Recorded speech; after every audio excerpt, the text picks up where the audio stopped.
aura une repentance par rapport à ses péchés. Elle va crier, elle va pleurer dans l'angoisse et la repentance. L'église contemporaine actuelle est une église apostate, prostituée, avec les grandeurs de la terre, psychologisée, vaincue, endormie, sans armure, qui n'attend pas du tout le retour de Jésus et qui est écuménique et qui a mis sa main dans la machine diabolique de la grande prostituée. D'une vision de gouffre, une vision de vide, de promesses creuses, de faux prophètes qui cherchent l'argent.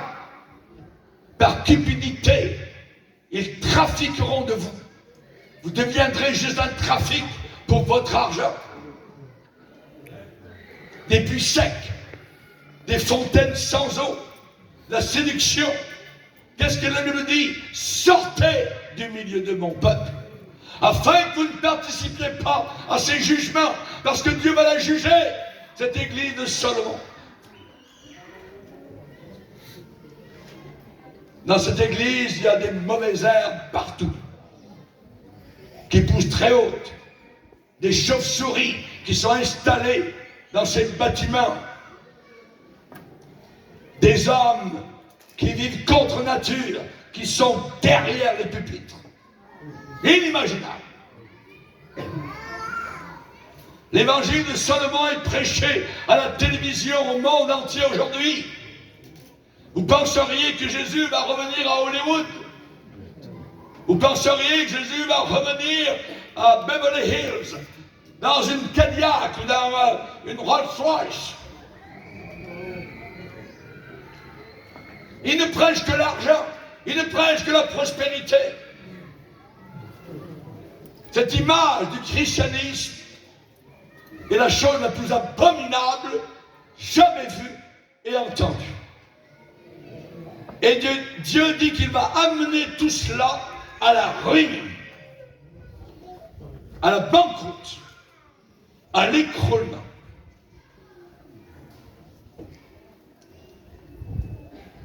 La Bible dit que la voix de la vérité sera calomniée à cause d'eux.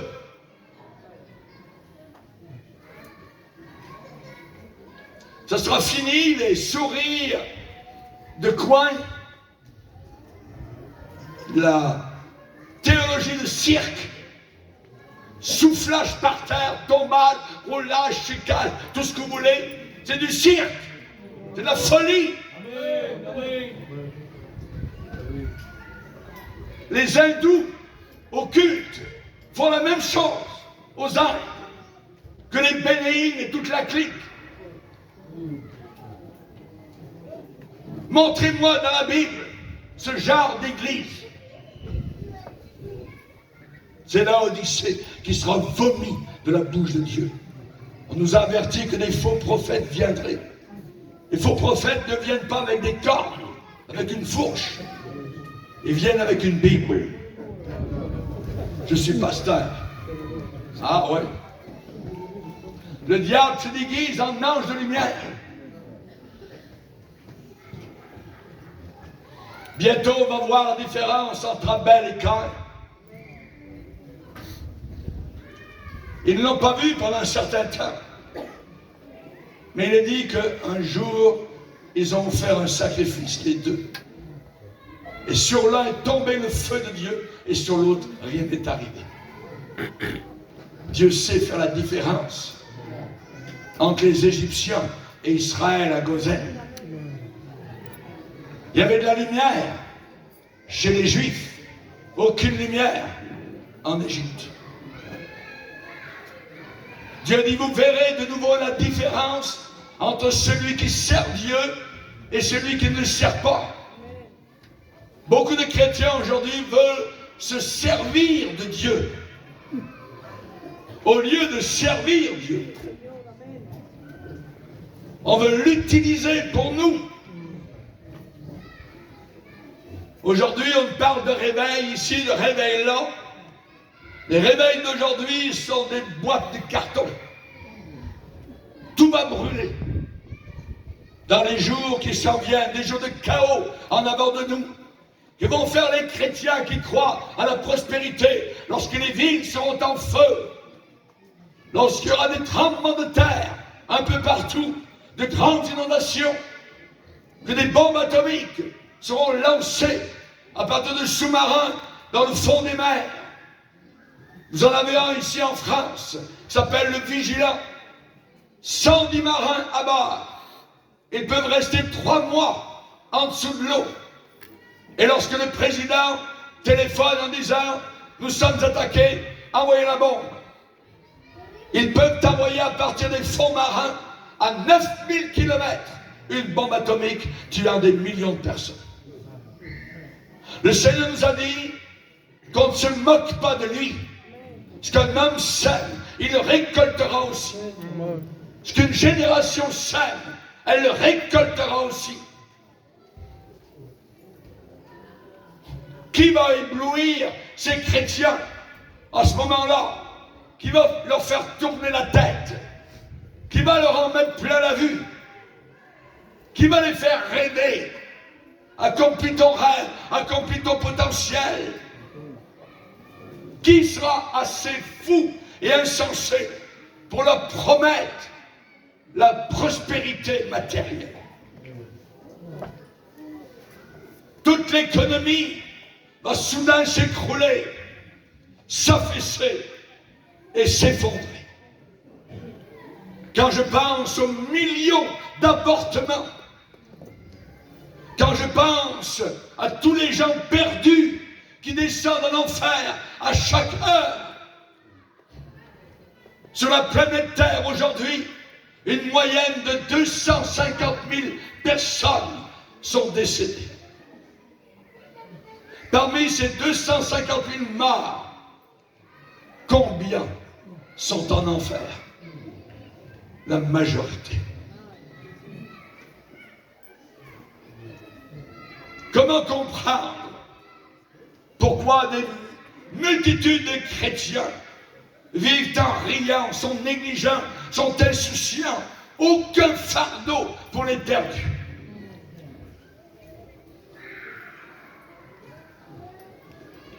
Les Juifs, eux, ils pleurent, ils prient. Ils demandent que le Messie, leur Messie, revienne. Des larmes roulent sur leur visage. Et les chrétiens, eux, ils n'attendent pas Jésus-Christ, ils veulent devenir riches. Un autre évangile. Si quelqu'un vous prêche un autre évangile, qu'il soit maudit, anathème. Ce n'est pas ce que Paul prêchait.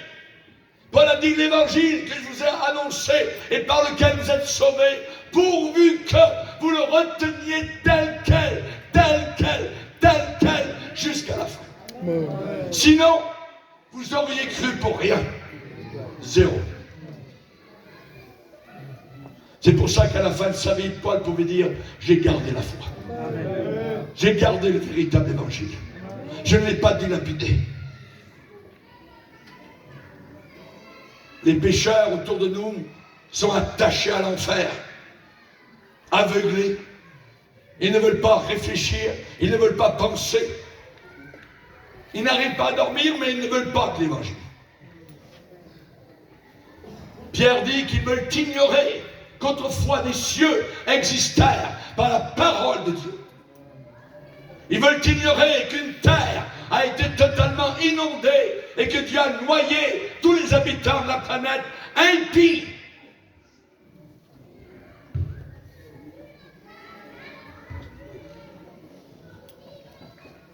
Quand arrive un véritable réveil spirituel, il y a de la joie. Pourquoi? À cause de la repentance. Parce qu'on s'est repenti. Et parce que des âmes ont été sauvées. Je relèverai la tente de David. Dans les derniers jours, Dieu va bâtir son église. Une église de type David, qui va aimer Dieu, qui va dire, oh Seigneur, je te demande une chose, je veux contempler, je veux vivre dans ta présence. Je veux pas ceci, cela, une belle maison, non. C'est toi que je veux. Amen. Amen. Merci Seigneur pour les églises de David. Et il y en a parmi nous. Plusieurs de vous, vous êtes venus, vous avez écouté, vous êtes sortis peut-être d'arrière-plan déjà en ruine. Soyez assurés que Dieu va vous utiliser pour bâtir, pour ériger cette église solide de la fin des temps. Parce que le Seigneur revient chercher une église sans tache, glorieuse, sans ride, sans aucun vieillissement, remplie du Saint-Esprit, remplie de la joie de Dieu. Partout où je vais autour de la terre, les vrais chrétiens, l'église de David, sont joyeux. Parfois ils n'ont rien, juste une chemise, mais ils ont un beau sourire qui vient du ciel, parce que le Saint-Esprit les habite.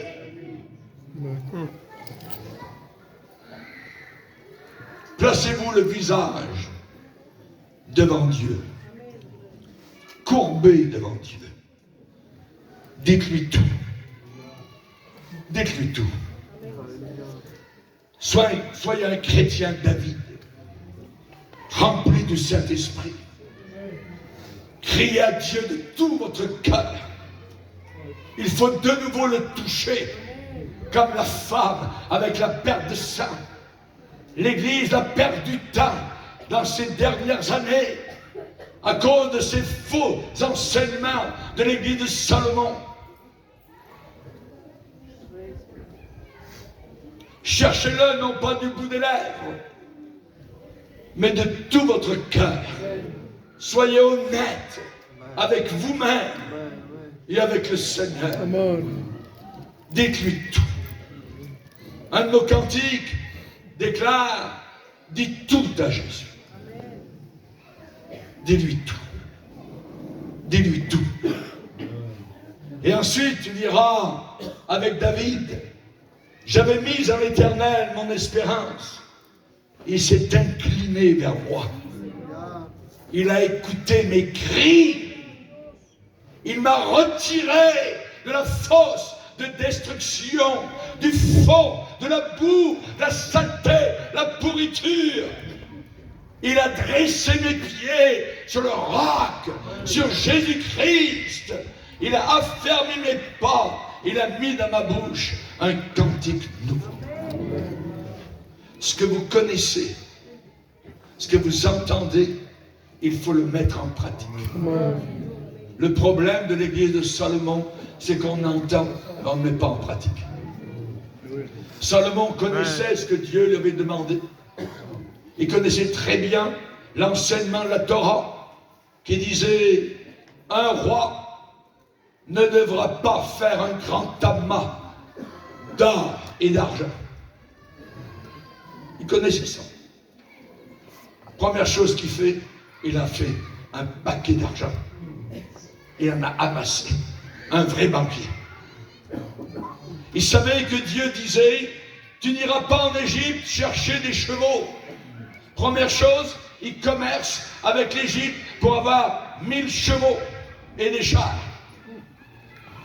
Il savait que Dieu disait, tu ne devras pas avoir beaucoup de femmes. Première chose, il visite les harems où il y a plus de 1000 femmes pour en prendre pour lui. Il connaît la voix de Dieu et il désobéit à Dieu à chaque fois.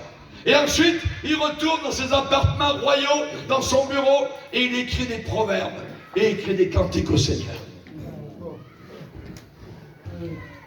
Ça, c'est l'église de Salomon. Qu'est-ce qui arrive? Il arrive, ce que Jésus a dit, si quelqu'un entend ma parole et ne la met pas en pratique, il a bâti sur le sable. Un jour va arriver une tempête plus grosse qu'une autre et la maison s'écroule. Le foyer tombe.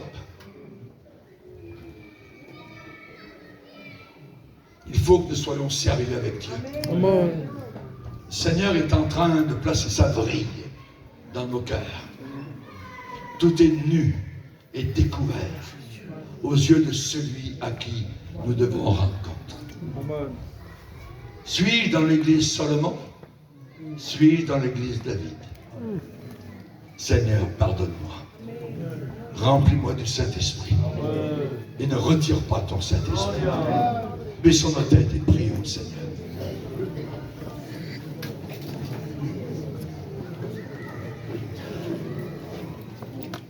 Seigneur, nous sommes devant toi. Nous sommes humiliés, mais en même temps, nous sommes édifiés par ta parole. Nous te bénissons parce que tu nous aimes. Nous te demandons pardon, Seigneur, pour notre négligence. Nous voulons, dans ces derniers jours où les courants sont tellement contre l'Église, que nous voulons encore, Seigneur, prendre maintenant.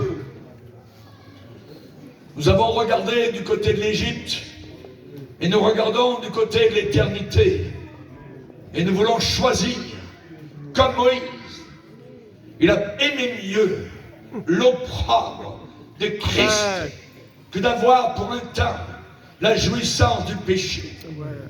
Nous te bénissons, Seigneur, de nous avoir parlé aujourd'hui.